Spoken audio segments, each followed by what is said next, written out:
Em meados dos anos 70, o Massacre da Serra Elétrica acaba de chegar aos cinemas, deixando crianças e adolescentes em polvorosa com um dos filmes de terror mais assustadores e violentos da sua geração. Mas numa típica cidade de interior dos Estados Unidos, uma ameaça bem mais real rouba as atenções. Pelas ruas da cidade se espalham cartazes de crianças desaparecidas, todas elas raptadas por um misterioso sequestrador conhecido como The Grabber.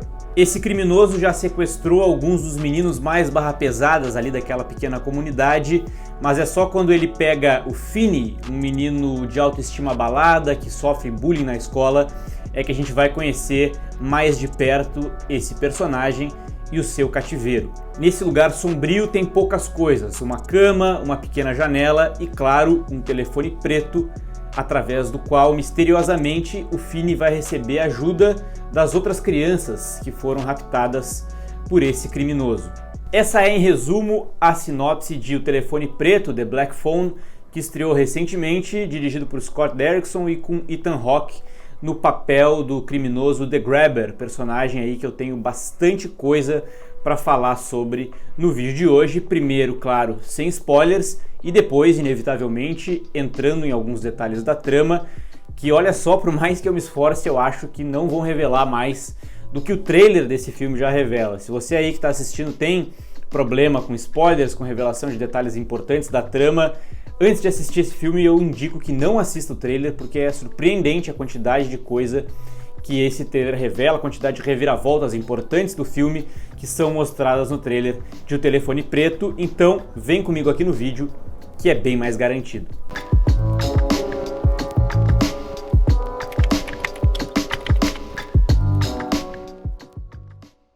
Oi, eu sou Henrique Massaro, esse aqui é o Troca Letras, espaço criado por mim para poder discutir aspectos das grandes histórias da televisão e do cinema e também fazer críticas e comentários pontuais sobre filmes aí que estão sendo lançados e comentados, como é o caso do vídeo de hoje falando sobre O Telefone Preto. Antes de seguir, não se esqueçam de curtir o vídeo, deixar o comentário aqui embaixo e, claro, se inscrever no canal e ativar as notificações, que me ajuda e muito a poder continuar produzindo conteúdos assim. Vamos falar então sobre O Telefone Preto, filme de terror que estreou recentemente, com Ethan Hawke aí no papel principal, vivendo esse criminoso misterioso. O filme começa nos mostrando o nosso protagonista, que não é o Ethan Hawke é o grande vilão da história, como eu já comentei. A gente conhece mais de perto o Finney, que é vivido pelo Mason Thames, que é um menino ali pré-adolescente que faz parte de uma família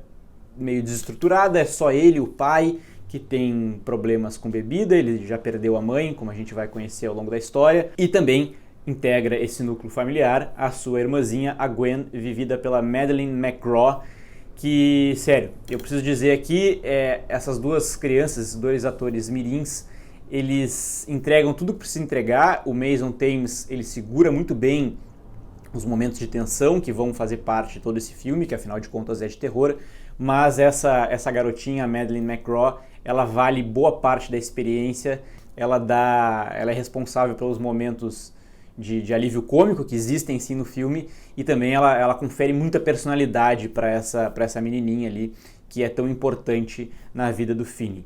E a gente vê também, logo de cara, que a cidade ali está vivendo uma ameaça meio sombria de crianças que estão desaparecendo, né? Essa coisa que é nos passada pelos cartazes que são colados, uma coisa que vai se propagando entre as crianças desse sequestrador misterioso que eles conhecem só como The Grabber, né? Ou o sequestrador, traduzindo mal e porcamente aqui. Eles não sabem muitos detalhes sobre esse cara, sabem só que as crianças somem, a polícia não faz ideia de quem seja, e isso vai virando, obviamente, um motivo de terror ali entre aquelas crianças e também para suas famílias, né? E obviamente a gente vê que os meninos vão desaparecendo e, claro, o nosso protagonista aqui, o Finney, ele vai ser sequestrado também, e somente quando ele é sequestrado é que a gente tem acesso ao cativeiro desse sequestrador e um pouco sobre as características desse cara, que é vivido pelo Ethan Hawke. Ele é um homem que se veste de mágico para conseguir atrair as crianças. Depois que ele sequestra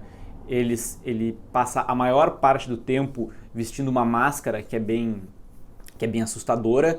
A máscara ela vai se desencaixando, por horas ela fica sem a boca, por horas ela fica sem os olhos, às vezes ela fica tapando o rosto inteiro desse criminoso. Alguém pode até argumentar que o Ethan Hawke plenamente aparece poucas vezes no filme o rosto inteiro dele, porque esse personagem está a maior parte do tempo com o rosto coberto pela máscara. Acho que isso é um ponto a ser discutido, mas na minha opinião isso funciona bem, porque a gente, por mais que a gente não esteja vendo o rosto do Ethan Hawke, a gente sente a presença desse cara que é, né, um dos grandes atores da sua geração. Ele passa um medo bem grande, tanto para aqueles meninos ali, mas para a gente que está assistindo, a gente consegue sentir essa presença, mesmo não estando enxergando os detalhes do rosto desse cara que está coberto. Esse cativeiro aí para onde ele leva o Finney é uma espécie de um porão, né, um lugar subterrâneo, onde, como eu comentei, tem só ali um colchão, uma cama improvisada, uma janela alta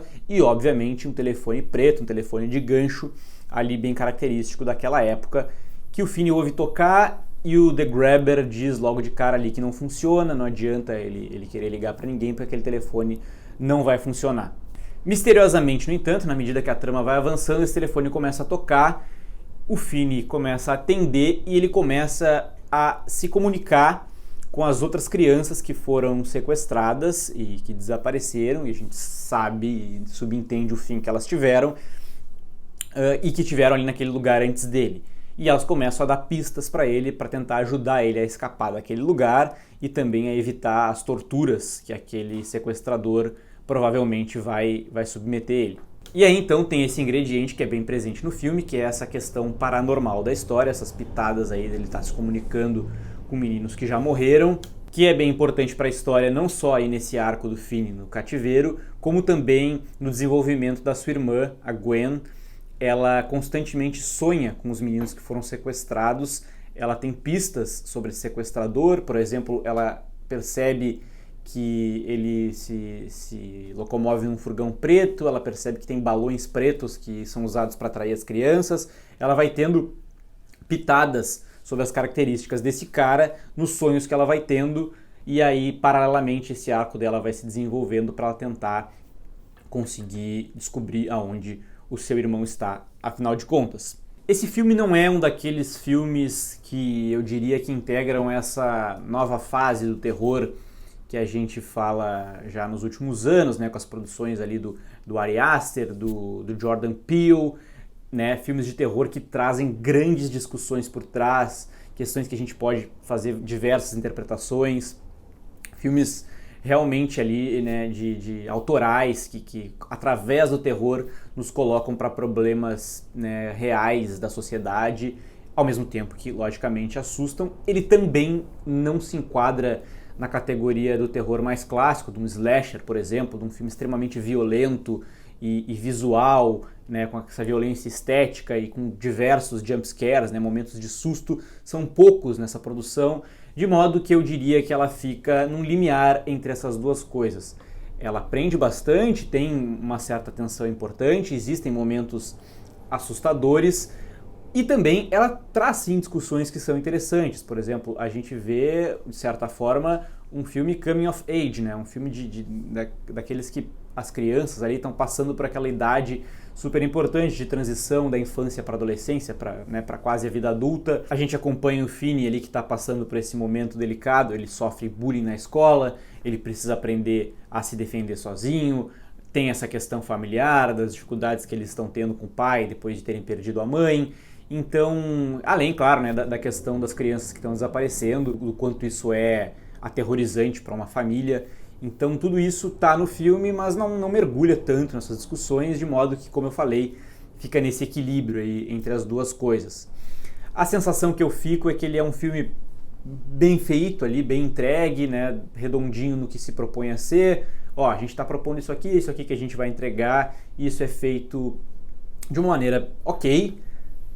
Eu até comentei isso nas redes sociais ali, eu falei, a sensação que eu fico é que é aquele filme nota 6,5 para passar ali dependendo da média, com uma certa tranquilidade, mas que, claro, a gente sabe que daqui a pouco, se esforçando um pouquinho mais, poderia explorar mais coisas, poderia entregar mais, mas aí é uma decisão da direção. Eu fiquei com esse sentimento de que daria para ver mais coisas, principalmente sobre esse criminoso. Quem sabe aí vem daqui a pouco outras produções, uma prequela, por exemplo, para explorar o passado desse cara que, como eu já disse mais de uma vez agora, tem bastante potencial. Eu fecho então o Telefone Preto, já acabei dizendo antes, com a nota 6,5. Acho que é um filme legal, um filme ok, teria um potencial maior para ser explorado, mas eu acho que, em linhas gerais, no todo, é uma experiência que vale a pena, me prendeu boa parte do tempo, acho que vale a pena ser conferido. Não fiquei decepcionado, como eu disse, eu não tinha expectativa, mas também saí com esse gostinho assim de que poderia um pouquinho mais. Mas, no geral, ao que o filme está se propondo, ele entrega legal, nota 6,5.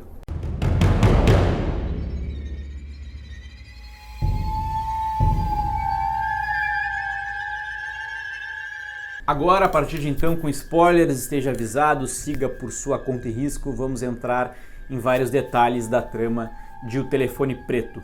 Na parte sem spoilers, já expliquei mais ou menos a trama do filme, mas tem uma coisa que é bem interessante, que é colocada. Esse cara, o The Grabber, eles nem falam o nome dele, porque eles têm o receio de que, se falar o nome, esse cara vai aparecer e vai te pegar. A irmãzinha do Finney não tem esse medo, ela fala o tempo inteiro o nome The Grabber, ela não tá nem aí. Mas esse cara, ele pegou alguns dos meninos mais durões ali daquela comunidade, daquela escola, a galera que batia em todo mundo, que conseguia se defender, todos eles ali, a gente vai entender que eles foram sequestrados e desapareceram e tiveram um fim que é óbvio, né? Nunca vão ser encontrados. Inclusive, a gente conhece ali no início da história o Robin, que é um dos melhores amigos do Finney. Ele é um menino que se vira muito bem ali, que sabe brigar. Ele enfrenta os valentões, ele, numa cena inicial ali, ele espanca um cara que estava implicando com ele. E ele é também o cara em quem o Finney se ampara ali para poder fugir desses caras que fazem bullying com ele. E numa das conversas, na única conversa que eles têm, na verdade, o Robin fala para ele, qualquer dia tu vai ter que aprender a te defender também, eu não vou tá por aí, tu precisa aprender também. Ele, eu sei e tal. E a coisa segue, e aí o que acontece? Claro, o Robin é sequestrado pelo The Grabber, desaparece também, e aí é um momento muito triste, não só por uma criança que está sendo sequestrada, mas também porque o Finney perde ali um de seus melhores amigos e o cara que protegia ele. A irmã do Finney, como eu comentei no início do vídeo, a Gwen, ela sonha frequentemente com os meninos que foram sequestrados. Ela acaba tendo pistas desse sequestrador através dos sonhos, o que desperta a curiosidade da polícia, obviamente, que vai até a escola para falar com ela, vai no trabalho do seu pai, que fica fulo da vida com ela, porque ele sabe que ela tem esses sonhos, ele insiste que são apenas sonhos, que ela não tem poder nenhum, e a gente entende ali também que tem uma questão envolvendo a mãe dessas crianças, que ela tinha sonhos ali meio paranormais e que ela acabou morrendo e tal. Ela beirava um pouco a insanidade, isso é dado a entender, não se explica exatamente, e o pai fica puto da vida.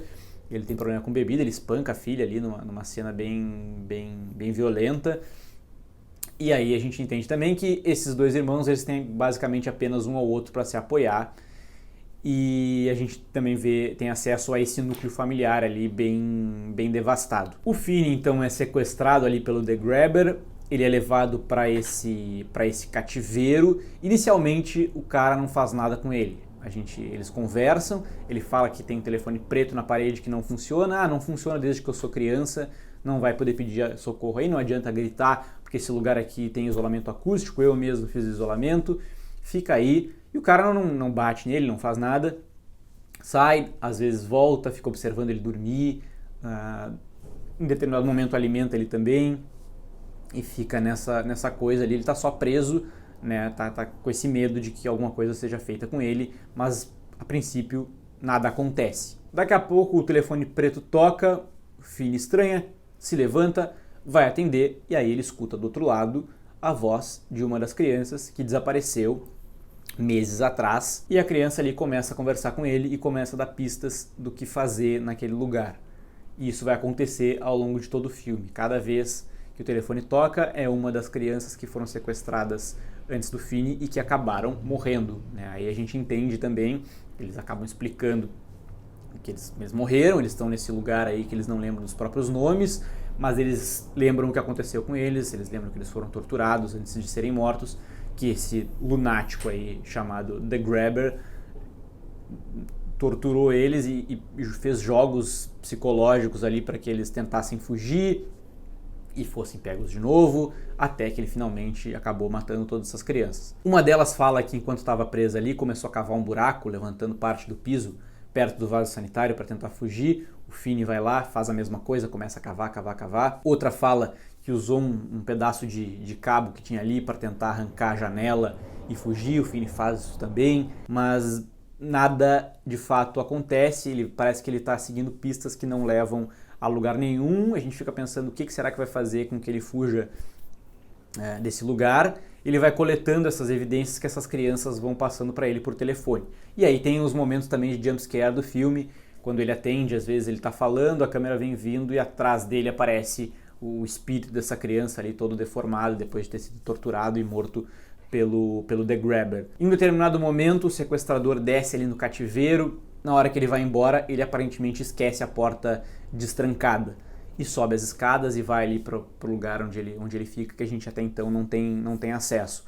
E o Finney pensa, putz, ele deixou destrancado, ele levanta para tentar fugir, o telefone toca de novo, outra criança fala, não vai, ele fez isso de propósito, isso é uma armadilha, ele joga esse jogo aí de menino malvado, que é para tu não te comportar, se ele não disser que tu pode sair e tu tentar sair, tu vai estar desrespeitando as regras, e aí ele vai te bater, vai te torturar bastante, que foi o que aconteceu comigo.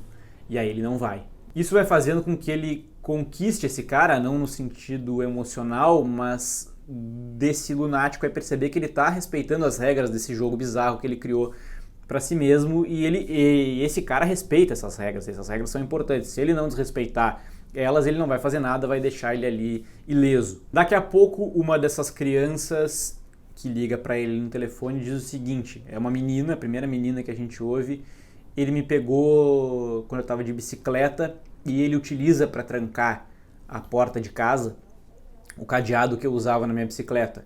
E ele está dormindo nesse momento porque tu não subiu, ele está sentado na cadeira ali te esperando, tu não subiu, não tentou fugir, ele está dormindo, a tua chance é agora. Ele pergunta qual é a senha do cadeado. Eu anotei numa parede aí. Aí ele olha a parede, tem uma combinação de números e ele não sabe exatamente a ordem e tal. Ela fala, tu vai ter que tentar todas para ver se tu consegue fugir. Aí ele sobe em silêncio. Essa é talvez a cena mais tensa do filme. Ele sobe em silêncio, contorna o cara que está dormindo, vai até a porta de casa e faz as combinações todas. Só na última, obviamente, ele consegue abrir, faz um barulho, ele sai correndo, o cara sai atrás dele e a gente, obviamente, já sabe que ele vai ser pego, o sequestrador pega ele, ameaça que vai matar ele, aí dessa vez ele acaba apanhando e ele é colocado de volta no cativeiro. Aí ele meio que desiste, tipo assim, eu não vou conseguir, nenhuma dessas crianças conseguiu antes, não vai ser eu que vou conseguir agora. A polícia segue investigando sem ter muita pista concreta, vai batendo de porta em porta e acaba parando na casa de um cara que está completamente obcecado pela investigação, ele quer descobrir o que está acontecendo, quer achar quem é esse criminoso, e a gente acaba descobrindo que ele está na casa, ele está hospedado na casa do irmão. Ele diz isso para a polícia e logo assim que a polícia vai embora, a gente vê que o irmão dele é, claro, o The Grabber, ali vivido pelo Ethan Hawke. A imagem vai descendo, a gente vê que no subsolo daquela mesma casa está o Finney e o The Grabber, sem que aquele cara completamente obcecado pela história faça a menor ideia. E paralelamente, a gente vai vendo a irmã dele seguindo, tentando sonhar para ter mais pistas do lugar onde está o seu irmão. Lá pelas tantas, ela sonha com um dos meninos que foi sequestrado lá atrás, que é um dos mais fortes que tinha ali naquela comunidade, que brigava com todo mundo, ganhava tudo que é tipo de briga. Ela sonha com ele numa briga em que ele acaba, depois de bater num outro menino, ele pega uma faca e anota no braço dele uma sequência de números ali. Ela segue com ele pela viatura de polícia, porque ele é preso por causa daquela briga, uma cena bem lúdica ali, bem em formato de sonho mesmo.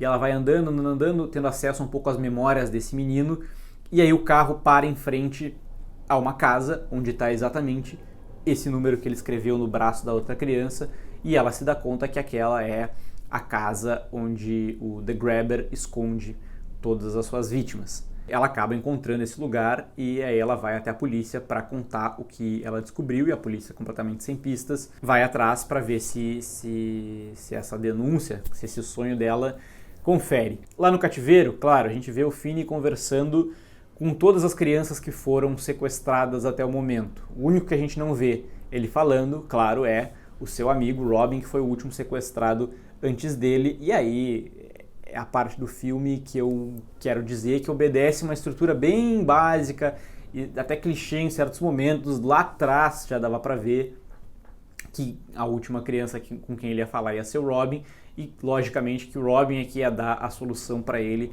conseguir fugir daquele lugar, e obviamente isso passaria por ele aprender a se defender por conta própria, que é o que ele diz para ele lá no início do filme, quando ele defende ele dos valentões ali da escola. O Robin toca o telefone para ele conversa com ele, diz que eu não vou conseguir. Não, tu vai conseguir sim, tu vai vingar todos nós, e tu vai usar uma arma que é isso que tu tá segurando na mão, o telefone. No final do filme a gente vê a montagem ali, tanta polícia indo até a casa, entrando na casa que na verdade está vazia, eles não entendem porquê, vão indo de peça em peça, tá tudo vazio, descobrem uma parte do subsolo que a gente acha que é onde vai estar o Finney, e na verdade não, é um cemitério clandestino onde o The Grabber enterrou todas as crianças que ele matou nesses meses todos que ele tá sequestrando esses meninos.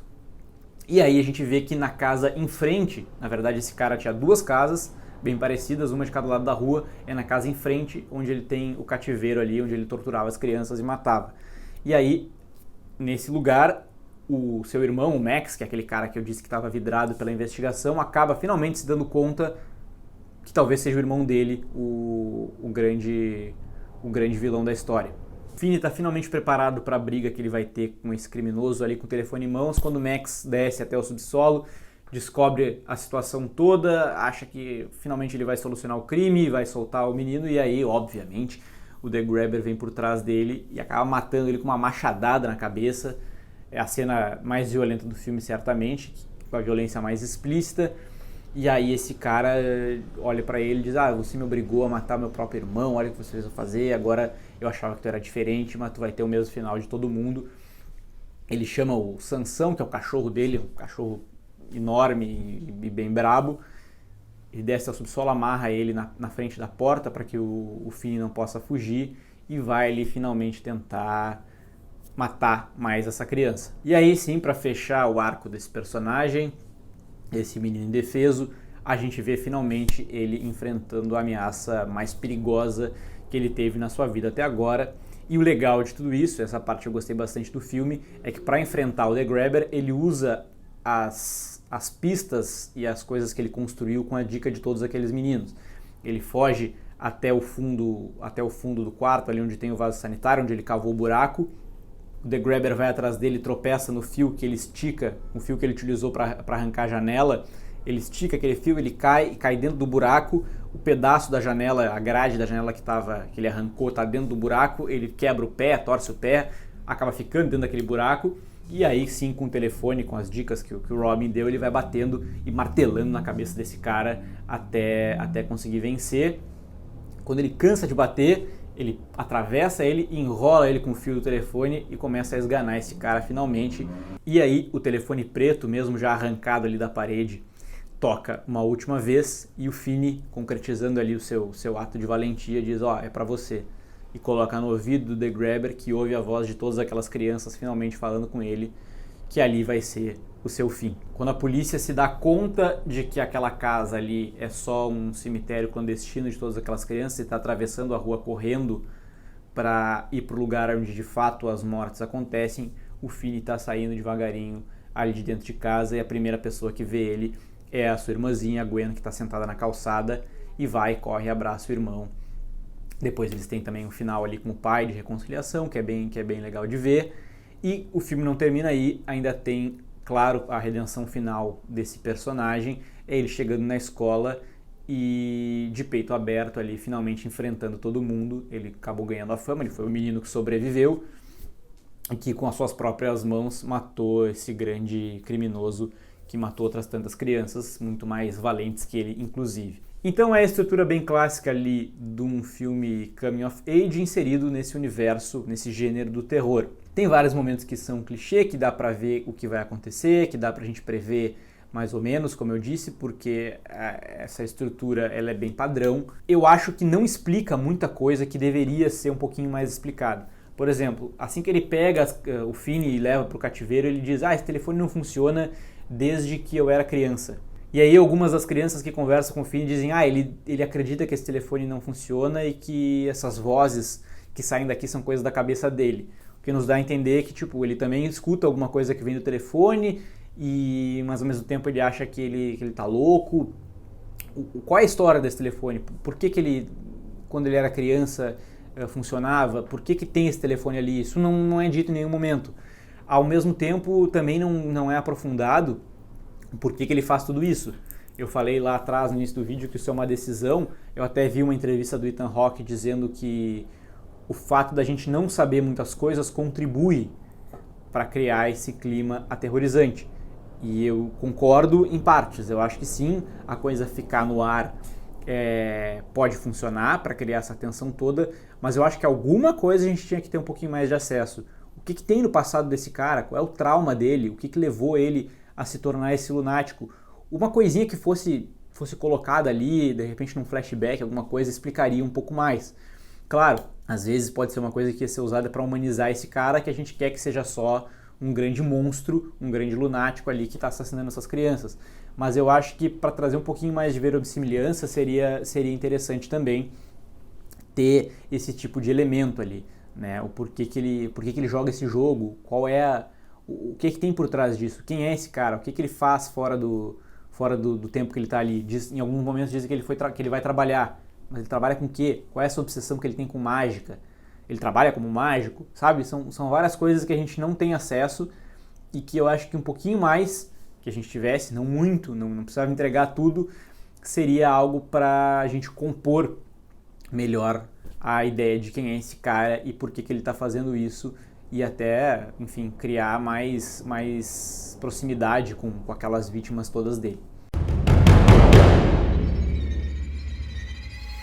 Mas agora eu quero saber o que você aí do outro lado está esperando de O Telefone Preto e, obviamente, quem já assistiu não deixa de me contar aqui nos comentários o que achou desse filme. É terror de verdade, não é? O que você achou? Eu gosto de ler todos os comentários que são deixados aqui e procuro sempre responder todo mundo. Essa é a vantagem de ter um canal, digamos, ainda singelo. O que não quer dizer que a gente não esteja crescendo. O Troca Letras está recebendo toda semana vários comentários e novos inscritos, o que tem me deixado muito feliz. Aos pouquinhos a gente vai indo e vai chegar em cada vez mais pessoas. Um abraço e até o próximo vídeo.